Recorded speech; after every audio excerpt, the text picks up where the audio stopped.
బట్టి విక్రమార్క గారు ప్రవేశపెట్టిన బడ్జెట్లో లోపం ఉంటే బడ్జెట్లో లోపాలు చెప్పండి.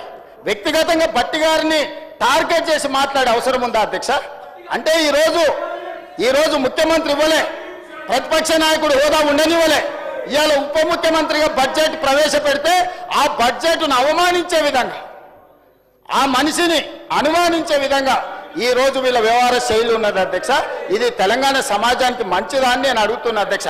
అదే కాదు అధ్యక్ష, ఈరోజు నేను తమరి ద్వారా చెప్పదలుచుకున్నా, బట్టి విక్రమార్క గారు, దామోదర రాజనరసింహ గారు, వివేక్ వెంకటస్వామి గారు, అడ్లూరి లక్ష్మణ్ గారు, ధనసరి సీత అనసూయ సీతక్క గారు, రామచంద్ర నాయక్ గారు, వేముల వీరేశం గారు, అద్దంకి దయాకర్ గారు, ఇట్లా నేను చెప్పుకుంటూ వెళ్తే ఎంతమంది దళితులకి ఈరోజు ప్రభుత్వంలో అవకాశం వచ్చింది అధ్యక్ష?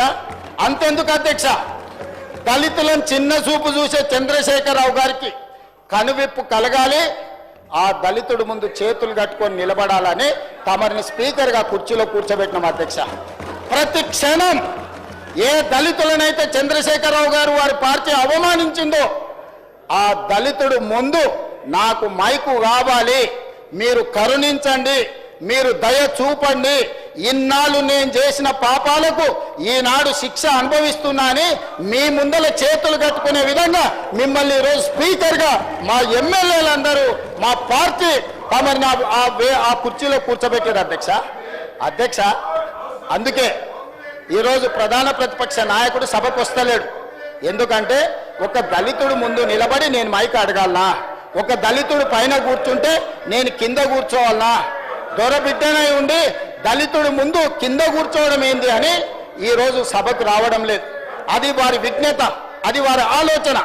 పోని ఆయనకు అహంకారం ఉంది, వయసు మీద పడ్డది, లేకపోతే మనకంటే వయసులో పెద్దోడు అని ఆయనను కొన్ని విషయాలలో మనము చూసి చూడనట్టు ఉన్నా వీళ్ళకేం పోయే కాలం అధ్యక్ష? ఏం పోయే కాలం? ఇవాళ నేను ఒకటే చెప్పదలుచుకున్నా, బట్టి విక్రమార్క గారు, అడ్లూరి లక్ష్మణ్ గారు, లేకపోతే వివేక్ గారు, లేకపోతే మా అన్న దామన్న గారు, రామచంద్ర నాయక్ గారు, లేకపోతే వేముల వీరేశం గారు, అద్దంకి దయాకర్కి మేమిస్తే వాళ్ళు ఎవరికి ఇచ్చారు అధ్యక్ష? చంద్రశేఖరరావు గారు, హరీష్ రావు గారు, రామారావు గారు, దయాకర్ రావు గారు, వినోద్ రావు గారు, కవితారావు గారు, సంతోష్ రావు గారు, ఇవన్నీ పుణ్యానికి నామినేటెడ్ పోస్టులు అధ్యక్ష.